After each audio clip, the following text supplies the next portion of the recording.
শুভমন গিল ভারতীয় দলকে নিয়ে কিছু দাবি পেশ করেছেন, আর এই বিষয়ক একটি রিপোর্ট এখন ভীষণভাবে ভাইরাল হচ্ছে।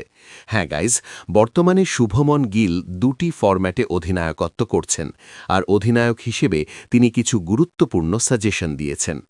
সবচেয়ে প্রথমে গিল চান ভারতের টেস্ট খেলোয়াড়রা টেস্ট সিরিজের আগে অন্তত একবার করে রঞ্জি ট্রফিতে খেলে আসুক, যাতে তাদের টেস্ট ফরম্যাটের রিদম ঠিক থাকে এবং তারা লং ফরম্যাটের জন্য পুরোপুরি প্রস্তুত থাকতে পারে। দ্বিতীয়ত, শুভমন গিলের মতে টেস্ট সিরিজের আগে সঠিক ও পর্যাপ্ত প্রস্তুতি নেওয়া খুবই জরুরি।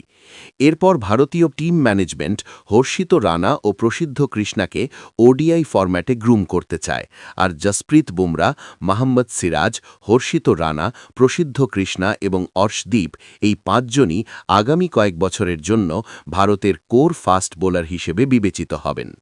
ভিডিওটি ভালো লাগলে লাইক করুন এবং ক্রিকেট জগতের এমন আরও অজানা তথ্য জানতে চ্যানেলটি সাবস্ক্রাইব করে বেল আইকনটি বাজিয়ে দিন।